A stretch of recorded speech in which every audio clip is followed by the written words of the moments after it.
Welcome to the God is Not an Asshole podcast. If you are one of the many people done with religious dogmatism, hang on. You might sense transcendence, but your church or other faith community never seem to get off the ground. You realize that honoring your conscience means more than fitting in and keeping hard to explain rules? Hang on. You could probably think of the goodness in your tradition, and you tried your best to save that baby, but there's so much bathwater. Join your hosts, David Norman Moore Jr. in California and Carrie Connolly in New Jersey, who are collaborating to bring on guests who have found life on the other side of fundamentalism. Guests with stories of how they have liberated themselves from beliefs that divide us from each other. None of our guests' narratives are identical, but we hope you'll find something in common with each of them. We invite you to experience our common bond as we all inspire even more of us to embrace the true self.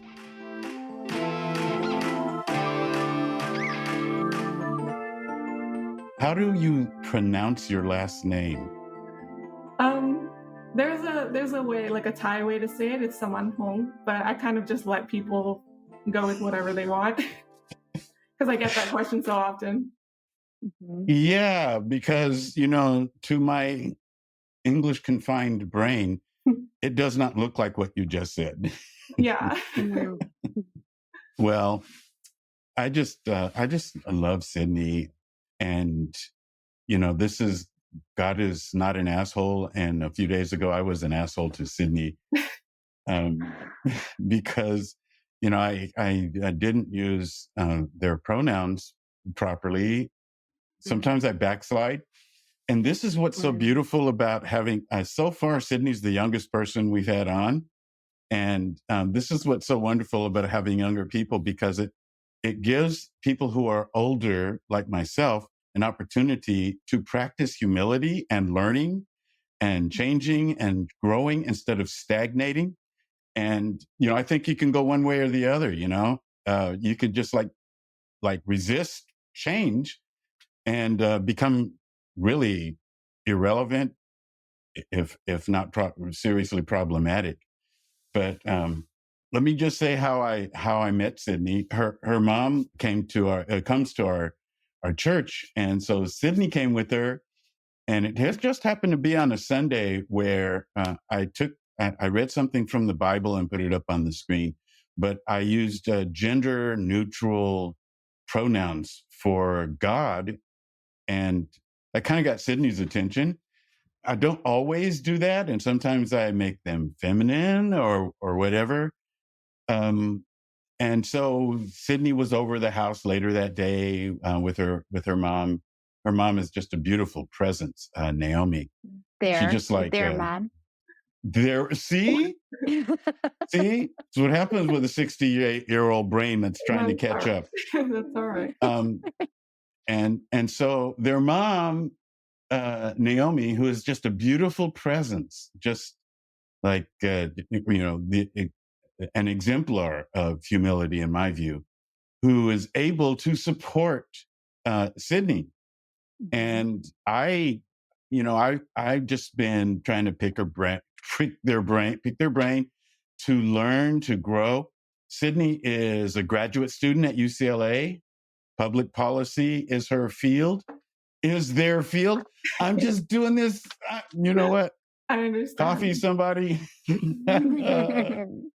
All right. So I'm fascinated with the way that you emerged from an evangelical experience as a child, and you discovered yourself, and you did not apologize for discovering yourself and being really truly countercultural. So I would love if you would just take it away, Sydney, and just share some of your experience. Oh, let me ask, Carrie, you doing okay? Oh, I'm good. I'm great. I'm happy to be here. Right. No worries about me. Yay. I can't wait Take to it hear away, from Sydney. Yeah, thank you. Thank you for having me. So I kind of have a long and complicated relationship with religion. I grew up Christian and Buddhist, actually, because my mom is Christian and my dad is Buddhist. And it's funny because like Sunday is like the holy day for both religions. So it would be a lot of like, oh, I'm taking this Sunday. No, I'm taking this Sunday. And it was some problems there. And that's probably the reason why both me and my sister have ended up, not really religious. That actually might have like pushed us away, you know. Mm. But yeah, after my parents separated, my mom, my sister, and I kind of bounced from church to church. I had some weird experiences in a wide range of churches. We've been to like Japanese churches, Hispanic churches, Black churches, a lot of pretty wide range of experiences. And I think between me and God, me and my mom, like there wasn't really a problem. My main problem was my experiences with the churches themselves, and kind of noticing the hypocrisy and the hate that drives so many of them, being taught to love thy neighbor, but not really feeling loved by mine. So, especially in the realm of when I started into my adolescence, realizing that I was queer from a relatively young age. I grew up before gay marriage was legalized in all 50 states. So it wasn't just society. It was especially in the churches that I had experiences in at a young age, facing a lot of hatred, even if it wasn't directly towards me. I mean, sometimes it was, but even if it wasn't, there would always be kind of like an uncomfortable feeling, either not talking about it or, using the Bible to justify some of that. And I got involved in like social advocacy at a pretty young age. And so in my early teens, I, began to grow, like the angsty teen. I began to grow a little resentful of organized religion. And so, yeah, like wondering, how do I find a community amongst this group of people who think that I'm going to burn in hell? So there was kind of that distance and disconnect, distrust. And I know that did hurt my mother to hear those kinds of things, but I didn't really talk to her about like specifically why I felt that way. But it was never about her, and I never resented her for any of it. And then, so yeah, that was kind of how it was through my teens. But then a few years later, when I was doing my undergraduate, my mother's partner died. And I was just furious because my mother, she's this sweet, beautiful, selfless woman who's done nothing but give and sacrifice so much to raise her two kids on her own. After my father cheated on her, she would be working multiple jobs, graveyard shifts, and never once complaining about it. So then, after all these years of being selfish, we finally meet someone who makes her so happy and made her a huge basketball fan and loved her, and they were just perfect for each other. And then, from my view, God took him from her. It was cancer, and I was so like unbelievably mad, mainly because my mother was so unwavering in her faith. But from my perspective, it was like, how could God do this to someone so amazing and so faithful to her religion, and who's gone through so much? So yeah, I get emotional about this when I think about it. Not because I was close to him necessarily, but because she just found happiness in that. So yeah, That's a really deep pain. And yeah, especially to think that this so-called loving God would just arbitrarily do that, right? There's this theology that God is in control, is what by default, then God has to be doing these cruel things where we are losing people that we care about, right? And that's a deeply painful thing. Yeah, and I did bring that up to my mom, and she kind of just laughed, and she was like, "Yeah, that's a very common like mindset for when bad things happen. People, go directly to blaming God. Like, if He has control over everything, why would He do this? These people don't deserve it." You can say that in like the context of like wars or sickness. So yeah, that was kind of my journey through that, my rationale through what I think now, based on everything that I've been through in the past. So Thank you so much for sharing that story. That it's a powerful story. I'm curious to know where you land regarding faith, if at all, right now. But before we get into that, I'm also really I wanted to just point out that one of the things that I noticed in what we've talked about so far is this idea that you are leaning into the fullest of your authenticity, right? Like you're leaning into the fullest expression of your authenticity as you know it right now, right? We are all still becoming. We're all in a process of becoming. So who knows who you will be, 10, 20 years from now. Yeah, me too. Me too. But the fact that you're already willing to go there, I think is a really beautiful thing, because I know for me at my age, and I'm in my early 50s, to lean into my full authentic self is still terrifying. It's still terrifying, and it requires a group of people around me who create safe spaces for that to happen. So your search for community is really important. And the other thing that I also just want to acknowledge and say that I appreciate and love is how in the very beginning, how David, you're so willing to lean into the discomfort of becoming, right? As a society, I think we are all becoming hopefully better at making space to embrace individual becoming, right? And that part of that requires us to change things like the way we have think language is supposed to work, right?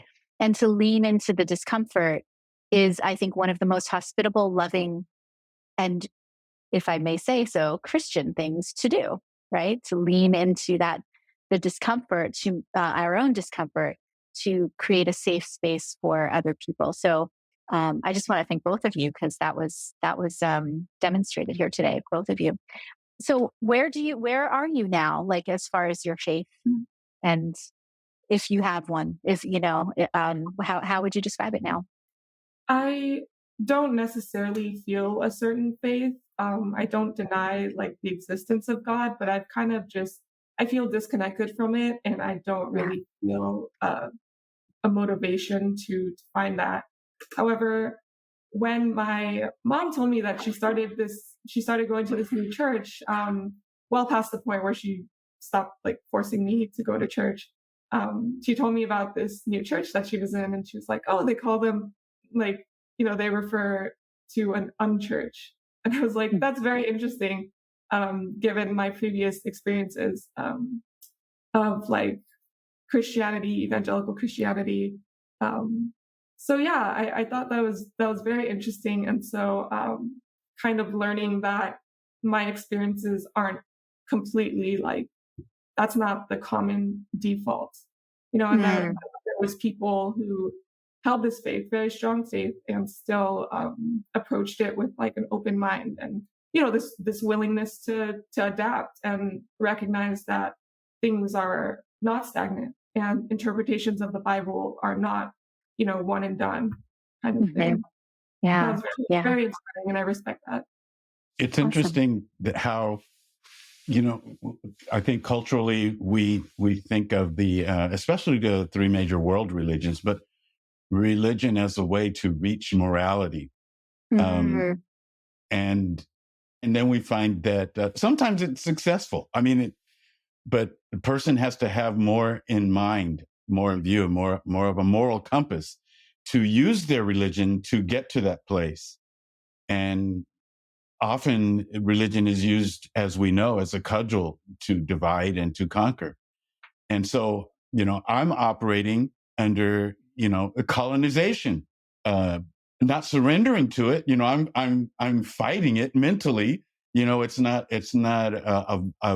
well, I was going to say it's not violent, but in some ways it's violent because I'm fighting oppression. And I cannot fight for you, Sydney. I cannot fight for myself if I'm not fighting for you. That's kind of, that's like a divided consciousness. And I feel like if I fight for you, I'm fighting for all of us. I'm fighting for anybody who is living in a socially stigmatized body. And that's really what we're here about. The three of us are on right now. We're here about resisting the stigma that society puts on us because of where we live inside of ourselves, inside our bodies. Well, yeah, all oppression, the body is the site of all oppression, right? It's the site of it. We are oppressed because of the bodies that we walk around in and that we live in. And the body is the site of the oppression, whether it's being regulated or, disempowered or controlled as it moves through space and time.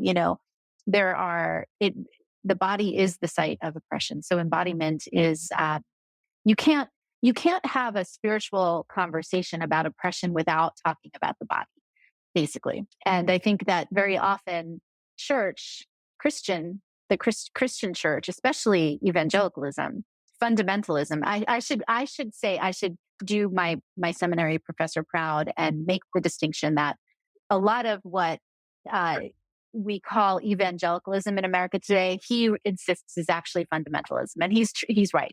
I took a whole class with him about it, and he's actually very, very, very right. And I think that fundamentalism hates to address the body, and that comes from really bad theology that was passed down to us. But to your point too, David, about colonization, as a white-bodied person, I think about colonization a lot. I think about the ways in which the institutionalized Christian church colonized and Europe, and in doing so decimated the indigenous practices of Europe, right? Which removed, for example, my Irish heritage, right? We've lost our language. We've been able to keep our music, but our language has been decimated. Our religion was decimated. Our wisdoms were decimated, especially our women's wisdoms were decimated. And so thinking about the ways that, and I hesitate to use the word colonization because there is rightfully so a very important emphasis on what has happened to indigenous populations here in the United States and in the Americas, I should say, and in Africa. And that's important. But I think for white-bodied healing of the traumas that we are now experiencing, and in not doing our healing work, we're just like vomiting it all over society, is this essential colonization, the colonization of the Christian church that decimated our own lineages. And Ruby Sales was a person who talked to me about that. She stared me in the eyeballs and she said, "Tell us who Ruby Sales is." Ruby Sales is an activist and a womanist theologian, public theologian. And when she was 17 years old, she was standing on the front porch of a general store, and a white guy with a shotgun or rifle came up and aimed the rifle at her, pulled the trigger, and a young seminarian, young white man, threw himself in front of her and took the bullet and died instantly, which obviously changed the course of her life. And so I had this immense pleasure of learning from her and sitting at her feet. And she literally held my hand in her lap and she stared me in the eyeballs and she said, "Whiteness is flattening and homogenizing you. It is stealing the legacies of your lineages." And I've never forgotten that, And that is the genesis for all the work that I do in the world. That right there is the reason that I do the work that I do. And so when I think about that, and I think about what whiteness actually is and what it's done, and I come back to the ways that what we are so disengaged from our own lineages, and how that's been colonized. Last night, my meditation, as I, sat in quietness, my meditation was, imagine white people actually inhabiting their bodies. Right? What would happen if we actually did that? That's a big part of what I'm working on in my doctorate work, actually. That what would happen if we actually did that? Because as we've already said, the body is the site of all oppression. So let's bring Sydney back into this conversation, because I know that we raised the temperature, and so you're starting to boil. Go ahead and tell us where you are. I think that was really interesting and a very inspiring story. That it's interesting because I've never heard it put that way before, and my mind immediately went to the existence of white privilege, how even if the racism doesn't doesn't exist. A lot of white people don't take responsibility for or even acknowledge the fact that they have that white privilege, that their bodies are like the existence of the bodies themselves give them the privilege. If they're not being inherently racist, not understanding that it's systemic, Yes. been ingrained into our system since the beginning of history. And this, And it's very intertwined with the church too. right, this superiority complex that colonialism is very tied to the church. This idea that there are these people of color, they need to be educated because they're not, and they're lesser. Yeah, and I think that definitely translates over to where we are now. The idea of neoliberalism, how things are, we're past a racist society, and not recognizing these white bodies that give them certain privileges that are not acknowledged. Is this Right. part of, Yes. Sydney, is this part of what led you to pursue public policy as a graduate student? It definitely is. My original plan for life was law school. I was pursuing law school. However, I had some health problems while I was studying with the LSAT that made me unable to pursue that path. But I think it worked out for the better because of where I am now. And definitely the main motivation, for example, my concentration in public policy is social policy, with the emphasis on racial equality and nonprofit work, but always in the realm of that and looking at intersectionality specifically, which is a term coined by Kimberly Crenshaw of UCLA, professor of law. And her, I think that intersectionality touches every aspect, regardless of what social issue we're talking about. It's so deeply ingrained. Kimberly Crenshaw originally intended that to be, or not intended that, but it is a way to describe the Black woman's experiences. And then that term kind of was, what's the word, expanded into other identities. Yeah, it's definitely, it touches every part of our lives, and I think that's forgotten pretty often in a neoliberal world. Can you tell us other ways in which you specifically, your identity plays into all of this? Yeah, if we're talking specifically in the context of religion, being queer has been a big part of that. Just being queer and a person of color, a lot of times in queer spaces, it's kind of dominated by like the white gay experience, and kind of queer issues are treated as like, oh, they're one and the same, not acknowledging the role that intersectionality has to play in it, in which Black trans women have the highest rates of death and lowest rates of access to medical care and poverty, homelessness. I do a lot of suicide intervention with the Trevor Project, where I talk to queer youth who are experiencing crises.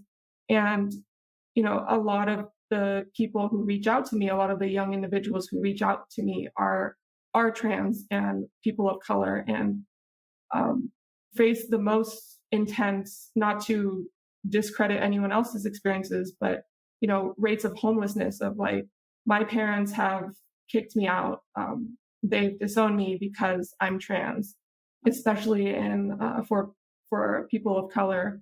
And so yeah, the experience from a media perspective, for example, a news perspective, a lot of it's like, oh, this is the queer experiences and we're addressing the queer experiences. But in my experience, it's very different. What, as you work with the Trevor Project, you know what, it might be a good idea to introduce us or our audience to the Trevor Project, but also in your work with the Trevor Project, what role, you talk about, being kicked out by their parents, that kind of thing. To what degree do you see their religion contributing to that kind of, lack of openness? I think a lot of the times, there's not always time to delve into like the main source of the hatred that they face from their families. But I mean, I suspect that a lot of it has to do with religion, especially for maybe like the white trans folk who are reaching out. But yeah, all I can do is make assumptions because usually that's not like the first go-to um, pressing issue. But definitely, I do believe that a lot of the source of that very well could be religion. It's not something that is typically open to change, not specifically Christianity, but just religion in general. It's not very often that I meet very religious people who are open to accepting different identities, the norm. I think it's important to understand that in the United States, even if somebody claims atheism, that they are still living in a society that has been that has values that have been deeply formed by a puritanical Christian faith. That's not to say by any stretch of the imagination that, the founding fathers were all Christians and they intended this to be a Christian nation, because that's patently untrue. However, those values have been woven into our value system. So even if somebody, does not, and those value systems include toxic patriarchy, toxic masculinity. They include, a deep sense of misogyny, a deep sense of anti-Blackness and anti-brownness, and a deep fear of the other, right? And so I think it's really important that people understand the ways that and the value systems that they've been indoctrinated into, so that they can begin to actually question them and deconstruct them and ask if they actually really want them there, if they understand where they come from.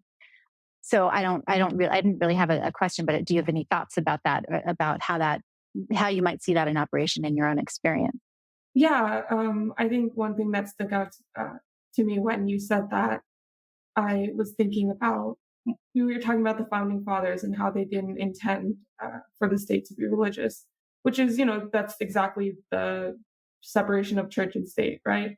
But I think it's very ironic with where that leads us to now, and the justification that a lot of lawmakers use in the Supreme Court, rooted in traditions of religion. We claim that that there is a separation of church and state, but sure doesn't feel that way a lot of the time. So yeah, I definitely, that's the source of, my belief in like the tendency, common notion of hypocrisy that is such a big part of why America is kind of backwards, even though it's considered such a, such a liberal country compared to others that are like dominated by religion. But if we pull back the layers, I feel like there's a deep rooted problem in that. Yeah, it's hidden. I want you to introduce us to the Trevor Project, but first, a comment as you were talking and Carrie was talking. I reflected on how Ruth Bader Ginsburg, not a Christian in any way, cited the doctrine of discovery in her support of the exclusion of the Oneida indigenous tribe in New York some years ago. And so there she was. She's not a Christian, but she uses Catholic thought in the way of oppression, and that might be kind of a model to way how our society functions. Just whatever it takes to keep people excluded. Even if it's not your religion, as you were saying, religion in general. Yeah. And I think that, the doctrine of discovery is such an inherently racist document. There's so much in there that is yeah. I mean, it was basically just it was a legal or religious loophole that was used to conquer and decimate indigenous populations all over the globe. For the sake of greed and wealth, right? That's essentially what it was. And yeah, it was a pretty pretty horrible document. So to your point, for a non-Christian Supreme Court judge who was also lauded as one of the most, justice oriented, so somebody who was supposed to be so amazing, for her to use that in her decision even, and much less use it to justify her decision, is a little terrifying. Yeah, that shows it's definitely a systemic issue. Yeah, absolutely. Absolutely. So yes, tell us about the Trevor Project. Yeah, the Trevor Project is a fantastic organization, a nonprofit organization that advocates for queer youth, LGBTQ youth who are experiencing crises at home. We have a hotline and a text chat system that anyone can go to. We serve youth from anywhere from 13 to 24, and they can just come and tell us what's on their mind, why they're feeling this way. We just provide support and try to point them to the resources that they need. And I believe that Trevor also does things outside of suicide intervention, like they do outreach and providing resources to queer youth, and even some policy work and advocating for that. I have to thank you for doing this work, for participating in it, because it often seems like the people who are doing the most critical work are the least recognized. I was telling our veterinarian on Veterans Day that you're the vets that, I mean, you're the vets who are heroes. Right. And so thank you, Sydney, for doing this work. And how can we uplift the Trevor Project and your role in it? So it's not, I don't think my work is necessarily something that needs to be uplifted, but because my motivation for what I do is because, growing up, that was exactly where I was. I was a suicidal teenager who, one of the main reasons why that was my situation was because of my queer identity. And so I understand what it's like to feel alone. And thankfully, my family wasn't the one who ostracized me, but definitely society in general, just hearing about obviously it's a huge problem now, but before gay marriage was legalized, there was this huge anxiety around that. Oh, I feel like an imposter. I feel like something bad's going to happen.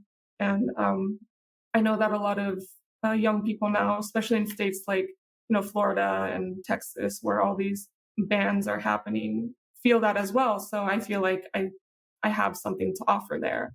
But yeah, the Trevor Project itself is a wonderful organization. And I just think that, it should be known. It should just, the services are there and we're there for them. And I just want people to know, queer youth to know that there are people looking out for them.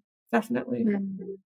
What would you love? And we can, I don't know, David, if you had any other questions, or if this can be wrapping up, but I'm curious to know if you had a message for the church regarding the LGBTQ community and specifically youth. What would you want the church to know? That's just what I was about to ask Sydney as well. I think the youth are our future. And whether you like it or not, things are changing and people are becoming more comfortable in accepting who they are. I think this common notion among the church or just society in general, but there's being queer is cool now. There's so many more queer people. And that's just simply not true. It's that they feel more comfortable to, they see these sources of support like the Trevor Project and people around them who are showing that they love being who they are. And it's not an increase of the number of queer people. It's just that people are realizing that this is a beautiful thing to be and they should be proud of it. So yeah, my message to the church, I think, would just be things are moving along and you have to catch up with it.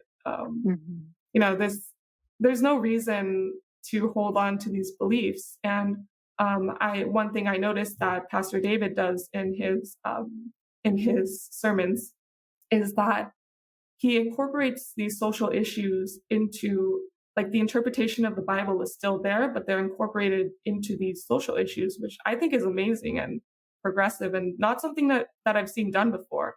So I guess to the churches, follow that example.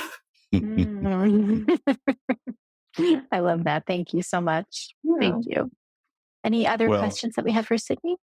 I will just say I appreciate you saying that, Sydney, because I feel like what I do has merit when it has the approval of what you do and who you are. It's like a thermometer, really, in some ways, some kind of way of determining, the legitimacy and the worth. That if I cannot identify with Sydney, then what's the point? Right. I think that message of like I know, like with the pronouns thing between you and I know that things aren't going to be like immediate. There's not going to be immediate change. But I think it's just knowing that people are opening their minds to this, like, effort. My pronoun shift, I understand that I still look like this, and I understand that it can be, difficult among my family and my friends, especially those who have known me for a really long time. But just knowing that they make the effort, like when they misgender me and immediately go like, oh, never mind them. It's just, it's, it's inspiring. Like, I don't blame you for not being able to change so fast. Just to know that you're making an effort is what's important to me personally. I heard a great, and I'm sorry that I don't have the site, that's the name of the thing, but I'll try to remember to put it in the show notes.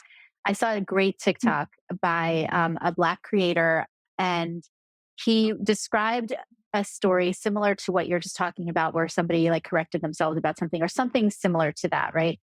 And he said, you know what? I realized that is a micro progression. And I love that. I was like, that is great, because micro progressions are a valid way forward, right? Like they matter and they're important, and they make people feel important, right? Because I was having a conversation with someone who I love very much, and they said, we were talking about how do we treat people? How do we treat people that we love? And one of the conclusions that we came to is that if something is important to you who I love, then it should be important to me, right?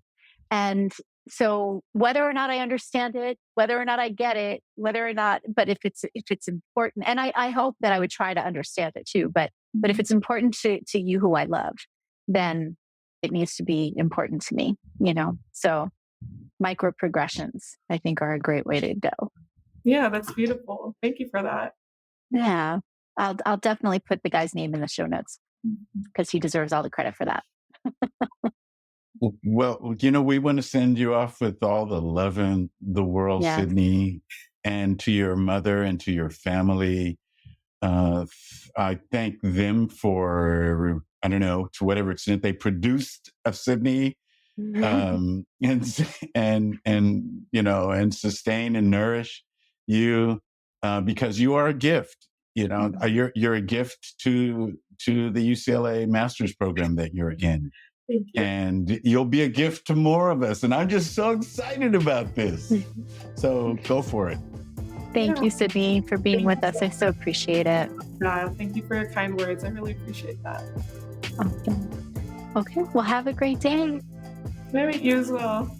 All right. Take care. Bye. Bye now.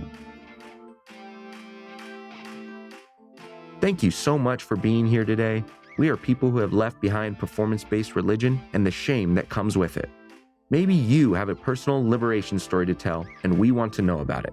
Please contact us on Twitter at GodIsNotAnAsshole or text 805-703-8393, because the world needs to know that God is not an asshole.